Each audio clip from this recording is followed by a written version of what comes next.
नमस्कार दोस्तों, कैसे हो आप लोग। आज हम इस वीडियो में ज्योमेट्री चैप्टर से आगे कंसेप्ट करेंगे। 3 या 4 वीडियो मैंने डाल दिए जिसमें सिर्फ ज्योमेट्री चैप्टर के ही कंसेप्ट हैं, तो उनका हमने एक रिवीजन किया है। कभी भी रिवाइज करना हो तो आपको प्लेलिस्ट मिल जाएगी, आराम से देख सकते हो। बेसिक तो पता चल ही जाएगा यार।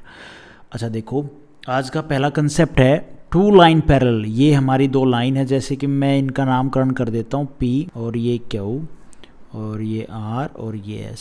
ये दो लाइन पैरेलल हैं जिसका नाम है PQ पैरेलल टू RS के। ठीक है जी। H is always same in the case. और इसमें हमने ये दो लाइन पैरेलल रहेंगी तो सीधी सी बात है, इनके बीच का जो डिफरेंस है ये कहीं पे भी चले जाओ सेम ही रहेगा।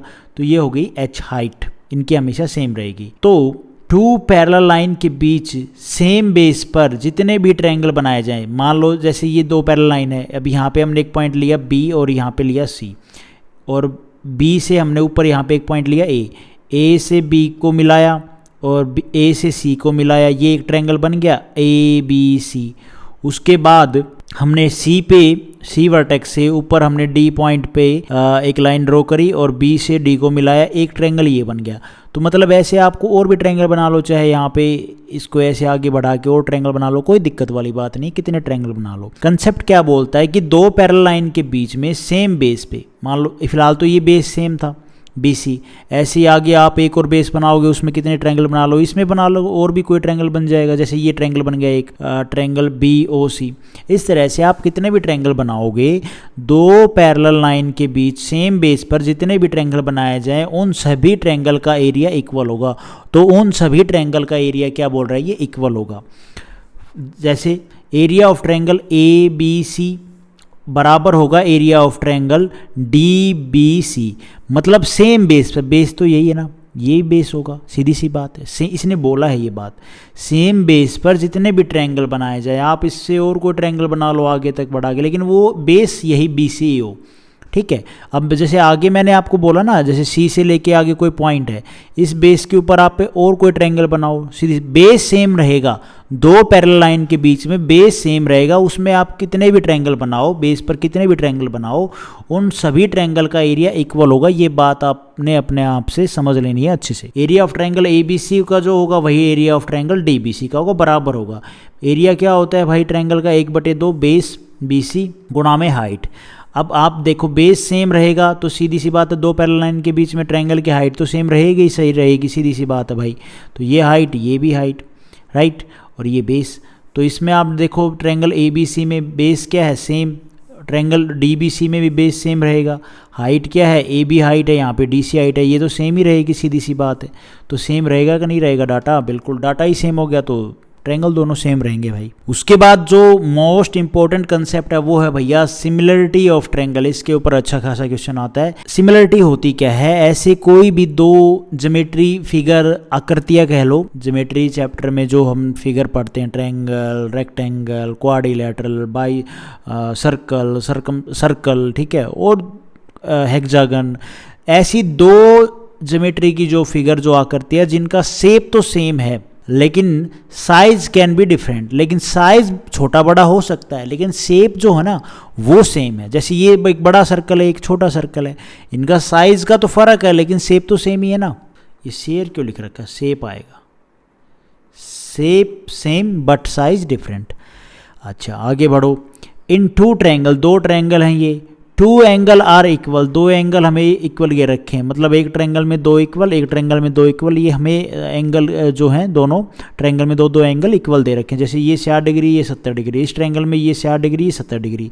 तो सीधी सी बात है यार, तीसरा जो एंगल होगा वो सीधी सी बात है ऑटोमेटिकली इक्वल हो जाएगा। The both triangle are equal, two angle are equal means third angle automatically equal हो जाएगा। ठीक है। एंगल A जो है वो बराबर होगा एंगल D के, एंगल B बराबर होगा एंगल E के, और एंगल C बराबर होगा एंगल F। कोरस्पॉन्डिंग एंगल हो गए भैया ये, यहाँ बोथ ट्रायंगल आर सिमिलर, दोनों ट्रायंगल सिमिलर हो गए भाई। जब एंगल दोनों के भाई एक प्रॉपर्टी है तो साइड इक्वल हो या एंगल इक्वल हो। अब एंगल इक्वल हो गए तो सीधी सी बात है भैया, ये दोनों ट्रायंगल क्या सेम सेम हो गए, हाँ जी सेम सिमिलर हो गए। Triangle ABC similar to triangle BEF, दोनों ट्रायंगल सिमिलरिटी का साइन है, ये है, ये सिमिलरिटी का साइन है। दोनों ट्रायंगल सिमिलर हो गए कि नहीं हो गए भैया, एंगल प्रॉपर्टी के हिसाब से A वर्टेक्स पे 70 डिग्री, D वर्टेक्स पे 70 डिग्री। हाँ एक चीज यहाँ पे आप आप समझ सकते हो। ऐसा नहीं कर देना कि भाई ए वर्टेक्स पे 70 डिग्री है तो और ई वर्टेक्स पे 70 डिग्री है तो आप कहो ये सिमिलर नहीं होगा। आपको जब ट्रायंगल लिखना होगा ना, मैं आपको बता देता हूँ। देखो अगर यहाँ पे 60 डिग्री है, ये 70 डिग्री है, ये 50 डिग्री है, थोड़ा सा उल्टा कर दो, ये 50 की जगह पे 70 कर दो, यहाँ पे आप 50 कर दो, यहाँ पे 60 कर दो, तो सिमिलर ट्रायंगल आप फिर पता है कैसे लिखोगे। ये ट्रायंगल ए बी सी मतलब 70 के सामने वाले वर्टेक्स का 70 के सामने वाले वर्टेक्स, अगर यहाँ पे 70 आता ना तो यहाँ पे आप स्टार्ट करते, जैसे ए पे 70 है तो यहाँ से 70 एफ आता है यहाँ पे, और यहाँ पे सी पे 50 है ना तो 50 यहाँ पे आता तो ई लिखते फिर, ठीक है। और फिर भैया बी पे अपना 60 है ना तो यहाँ पे जैसे 20 हो जाता, जैसे यहाँ पे लिख रखा है ए बी सी ना, ए पे 70 है, बी पे 60 है, सी पे 50 है, और हमें अगर 70 यहाँ पे कर देते तो 70 उल्टा हो जाता, मतलब एफ यहाँ पे आता पहले, फिर आपका इसके हिसाब से बी पे कौन सा आ रहा है 60 आता है तो भैया यहाँ पे 50 हो जाता, यहाँ पे 60, फिर डी आता, और फिर अपना जो भी और बच गया तीसरा वो आता। वर्टेक्स पे जो एंगल है उस एंगल के हिसाब से ही आपने ट्रायंगल लिखना है, समझ रहे हो आप। देखो इसमें अगर मैं कोशिश करता हूँ आप लोगों को समझाने की, वर्टेक्स भी सेम लिखना है। कैसे, जैसे ये ट्रायंगल है हमारा, ठीक है, ट्रायंगल ए बी सी और triangle D E F similar हैं, और एक और दो ट्रायंगल और बना लेता हूँ। यहाँ पे तो आप पहले समझ लो सिमिलर का मतलब क्या है कि ए वर्टेक्स पे जो एंगल होगा बी वर्टेक्स पे एंगल है, वो दोनों ए और डी वर्टेक्स दोनों सेम है। तो यहाँ पे आप देखोगे जब हमने लिखा ए और डी एक पोजीशन पे, बी और ई हमारा सेम है, बी और ई, सी और एफ हमारा सेम है। अब आपको ऐसे समझ में नहीं आया होगा, ऐसे देखो ये ट्रायंगल ए बी सी, ठीक है, ये डी और ये ई है एफ। अगर आपको ये एंगल बोल देता कि भैया ये बोल दे दोनों ट्रायंगल सिमिलर हैं, और बोल दे ये 70 डिग्री है, ये 50 डिग्री है, ये 60 डिग्री है, ये 60 डिग्री है, ये 70 डिग्री है, ये 50 डिग्री है, ठीक है।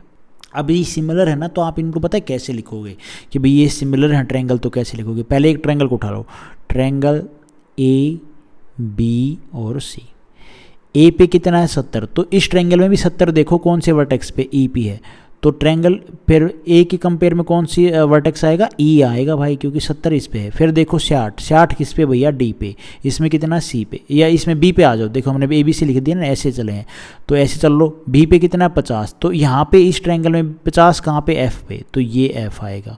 उसके बाद आप देखो सी पे कितना 60, तो इसमें 60 किस पे वर्टेक्स पे, डी पे, तो ये बनेगा सही पोजीशन ऑफ लिखने की सिमिलरिटी के हिसाब से ट्रायंगल को, क्योंकि 70 ए पे भी 70, बी पे भी 50, और एफ पे भी कितना है 50, और सी पे भी कितना है भैया 60, तो यहाँ पे डी पे भी कितना है 60। इस तरह से आपने लिखना है। उसके बाद है कोरस्पॉन्डिंग एंगल के सामने की साइड कोरस्पॉन्डिंग साइड कहलाती है। अच्छा, कोरस्पॉन्डिंग जो एंगल होगा ना उसके सामने की साइड कोरस्पॉन्डिंग साइड कहलाती है। एंगल ए और एंगल डी को देखो, एंगल ए और डी, ये एंगल ए है, ये डी है, ये कोरस्पॉन्डिंग एंगल हो गया भैया इसके हिसाब से तो। और इसमें हिसाब से जो मैंने समझाया, इसमें एंगल ए और एंगल ई कोरस्पॉन्डिंग हो गए, क्योंकि भैया ये दोनों बराबर हैं, ठीक है। तो इनके सामने की साइड, जैसे इस ट्रायंगल इन ट्रायंगल के दोनों के हिसाब से आप एंगल ए और डी कोरस्पॉन्डिंग एंगल है, इनके सामने की साइड देखो, ए के सामने बी सी है, डी के सामने ई एफ है, ये कोरस्पॉन्डिंग साइड्स हो गई भैया। In similar triangle corresponding side ratio are equal, और सिमिलर ट्रायंगल हो गए ना, एंगल से तो हमने सिमिलर बना लिए, तो इनके जो कोरस्पॉन्डिंग साइड्स का रेशियो होगा ना वो भी इक्वल होगा। कोरस्पॉन्डिंग साइड्स का जो रेशियो होगा वो भी इक्वल होगा। कैसे, इन ट्रायंगल को देखो जो मैंने अभी आपको ऊपर बताए थे, A B C D E F, ठीक है। तो बी सी इस कोरस्पॉन्डिंग एंगल और इस कोरस्पॉन्डिंग एंगल के सामने कौन सी लेंथ है, बी सी। बी सी और ई एफ का रेशियो इनका इक्वल होगा किसके भैया, ए सी इस एंगल बी और ई एंगल के सामने की साइड कौन सी है, ए सी और डी एफ, और इसके सामने की और इसके सामने की ए बी और डी ई, इनका साइड्स का रेशियो क्या होगा भैया, इक्वल होगा। उसके बाद कंसेप्ट हमारा, दो ट्रायंगल जब हमारे सिमिलर हैं, ये सिमिलरिटी का साइन है। जैसे angle A angle D corresponding angle हो गए दोनों बराबर, एंगल बी और एंगल ई बराबर, एंगल सी और एंगल एफ बराबर, दोनों ट्रायंगल हमारे सिमिलर हो गए, साइड्स का रेशियो इक्वल हो गया है भाई, B C E F, A B D E, A C और D F. In similar triangle ratio of each corresponding length is same, ठीक है, जो रेशियो होगा ना कोरस्पॉन्डिंग लेंथ का वो इक्वल होगा। इसने बोला सेम रहेगा।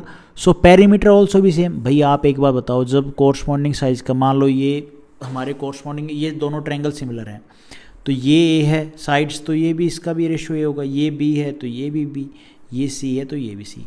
अब आप इन दोनों ट्रायंगल का पेरीमीटर निकालोगे, वो भी तो सेम ही रहेगा। जब साइड सेम सेम होगी तो पेरीमीटर भी सेम रहेगा, ये बात बोलना चाह रहा है। तो ट्रायंगल ए बी सी का पेरीमीटर बराबर होगा ट्रायंगल डी ई एफ के पेरीमीटर के। उसके बाद कंसेप्ट है we know in triangle 3 side so 3 height also. अभी हमें पता है, सिंपल सी बात है, तो स्कूल से पता है ट्रायंगल की 3 साइड होती हैं, 3 वर्टेक्स होते हैं, 3 इंटीरियर एंगल होते हैं, 3 एक्सटीरियर एंगल होते हैं, 3 हाइट होंगी। सीधी सी बात है, हाइट समझ गए होगे ना कैसे। ये भैया जो हाइट है डी से लेके ये इसके अपोजिट साइड में ई एफ की हाइट होगी। ऐसे एक और हाइट खींच लो, ये इसके हिसाब से हाइट हो जाएगी, एक ये इसके हिसाब से हाइट हो जाएगी कि नहीं हो जाएगी। अच्छा ठीक है। Corresponding height also same. जब सिमिलर ट्रायंगल होंगे तो भैया कोरस्पॉन्डिंग हाइट भी सेम रहेगी। कोरस्पॉन्डिंग एंगल बाइसेक्टर जो है, जो एंगल बाइसेक्टर का जो रेशियो है वो भी सेम रहेगा। कैसे, जैसे ये हमारी H1 है, ये H2 है, तो H1 जब ये ट्रायंगल हमारे सिमिलर रहेंगे तो H1 और H2 ये इनका रेशो, ठीक है, ये सेम रहेंगी।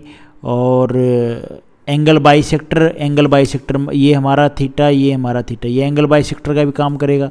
तो एंगल बाइसेक्टर सेम रहेंगे। कोरस्पॉन्डिंग मीडियन भैया, कोरस्पॉन्डिंग मीडियन समझ गए होंगे ना आप, ये मीडियन भी है, ये भी मीडियन। हर ट्रायंगल की 3 मीडियन होती हैं। और भाई R1 और R2, अब R1 R2 क्या होगी भैया, R1 होगी इन रेडियस और R2 होगी भैया इन रेडियस ऑफ सेकंड सर्कल। अब इसकी R1 क्या होगी, इस पॉइंट पे रख के, वो इन सर्कल क्या होता है, अंदर ट्रायंगल के अंदर जो सर्कल तीनों भुजाओं को टच करे वो इन सर्कल हो गया। उसकी रेडियस क्या होगी, इस पॉइंट से मान लो हमने सर्कल खींचा तो ये R1 और इसमें ये R2, तो ये भी सेम रहेंगी। Totally can say in similar triangle all corresponding lines, height, angle bisector, median in radius, circum radius आपको पता है, जो बाहर से ट्रायंगल के तीनों वर्टेक्स से होते हुए सर्कल गुजरे वो हमारी क्या होगा, सर्कम सर्कल, और उसकी रेडियस होगी सर्कम रेडियस। रेशो इनका सेम रहता है, इक्वल रहता है। जैसे ये हमारा सर्कम सर्कल हो गया भैया, इसकी सर्कम रेडियस ये हो गई, तो इनका रेशो भी सेम रहेगा, R1 बराबर R2। ये बात आपने समझनी है। मैं उम्मीद करता हूँ ये चीज़ें आप लोगों को समझ में आई होंगी। वैसे मैंने क्वेश्चन कराए हैं इनके ऊपर, बहुत बढ़िया कंसेप्ट है। सिमिलरिटी पे हम काफ़ी सारे क्वेश्चन और भी करेंगे जब प्रैक्टिस सेट करेंगे ज्योमेट्री चैप्टर से सिलेबस होने के बाद। उसके बाद कंसेप्ट है हमारा, ये दोनों ट्रायंगल हमारे सिमिलर हैं, ये H, ये एंगल कोरस्पॉन्डिंग एंगल A और D, B और E और C और F, ठीक है। लेंथ सेंटीमीटर में होती है, एरिया सेंटीमीटर स्क्वायर में होता है, राइट। एरिया का रेशो क्या होगा जब ये ट्रायंगल सिमिलर है, सिमिलर ट्रायंगल में एरिया का रेशो जो होता है वो कोरस्पॉन्डिंग लेंथ के रेशो का स्क्वायर होगा। अब आप कहोगे ओके, कोरस्पॉन्डिंग लेंथ का स्क्वायर होगा, लेंथ के रेशो का स्क्वायर होगा। तो कोरस्पॉन्डिंग लेंथ कौन सी होती है, ये BC है तो ये EF, ये दोनों बराबर होंगे भाई, BC रेशो EF, ठीक है। ये हमारी कोरस्पॉन्डिंग लेंथ होती हैं भैया, BC रेशो EF। और बताऊँ कोरस्पॉन्डिंग लेंथ कौन सी हैं, AC और DF, और बताऊँ, और AB और DE, ठीक है भाई। ये हमारी कोरस्पॉन्डिंग लेंथ होती हैं। तो जो रेशो इनका होगा उसका कोरस्पॉन्डिंग लेंथ का रेशो का स्क्वायर कर देंगे हम, तो वो एरिया का रेशो आ जाएगा। कैसे, एरिया ऑफ ट्रायंगल ABC और एरिया ऑफ ट्रायंगल DEF का कैसे निकालेंगे, क्या होता है एरिया, 1/2 बेस गुना में हाइट। तो बेस क्या है इसका, ट्रायंगल का उठाओ भाई ABC का, बेस है BC, हाइट है H1 नाम दे दो ना इसको, ये H1 और ये H2। और एरिया ऑफ ट्रायंगल DEC का 1/2 इंटू में EF और इंटू में H2, ठीक है, ओके। EF और H2 काट दो 1/2 से, क्या आ गया, BC इंटू में H1, EF इंटू में H2। और ये एक्चुअली क्या है भाई, मैंने अभी आपको बताया था, यहाँ पे लिख रखा होगा मैंने, सिमिलर ट्रायंगल में कोरस्पॉन्डिंग लेंथ का रेशो बराबर होता है। तो जो रेशो BC और EF का है वही रेशो H1 और H2 का होगा। ये अभी हमने पीछे पढ़ा था, अरे कोरस्पॉन्डिंग लेंथ जिसमें हमने बताया H1 और H2, ठीक है। BC और EF इनका जो कोरस्पॉन्डिंग लेंथ का रेशो क्या होता है, इक्वल होता है। तो हम क्या यहाँ पे कह सकते हैं, BC का स्क्वायर कर दो, क्योंकि जो ये होगा जो वही होगा, ये होगा ये वही होगा।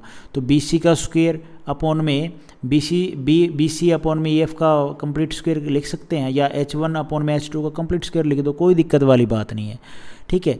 जो भी कोरस्पॉन्डिंग लेंथ का रेशो होगा, सीधी सी बात है, उसका आप स्क्वायर कर दोगे तो वो एरिया का रेशो आ जाएगा। ये होगा एरिया का रेशो, आप स्क्वायर कर दो BC और EF का, वो एरिया का रेशो आ जाएगा। थोड़ा और देख लो, जैसे सिमिलर ट्रायंगल हैं, ये ABC, ये H1, ये H2, ये DEF ट्रायंगल, BC और EF और H1 और H2 का रेशो सेम रहेगा, बराबर होते हैं।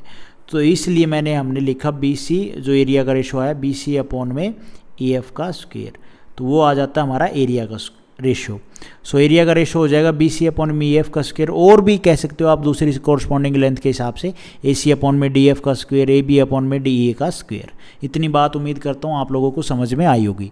उसके बाद है भाई, ट्रायंगल में एरिया का रेशो दिया हो, ठीक है, तो कोरस्पॉन्डिंग साइड्स, कोरस्पॉन्डिंग रेशो कैसे निकालें, कोरस्पॉन्डिंग साइड्स का रेशो कैसे निकालें, साइड्स लिख। तो भैया कोरस्पॉन्डिंग साइड्स रेशो निकालने के लिए तो जो एरिया का रेशो दिया ना, उसका अंडर रूट कर दो, उल्टा कर दो। स्क्वायर था जब हमने रेशो निकाला कोरस्पॉन्डिंग साइड से, तो अब एरिया के रेशो से हम कोरस्पॉन्डिंग साइड्स का रेशो निकाल सकते हैं, उल्टा कर दो, स्क्वायर रूट कर दो, वो हमारा आ जाएगा साइड्स का रेशो, कोरस्पॉन्डिंग साइड्स का रेशो आ जाएगा। उम्मीद करता हूँ आप लोगों को इतना समझ में आया होगा गाइज। तो आज हम इस वीडियो में इतने ही कंसेप्ट करते हैं, नेक्स्ट वीडियो में बाकी आगे करेंगे। Thank you so much. Video आपको ठीक लगी तो लाइक करना, चैनल पे नए हो तो सब्सक्राइब करना।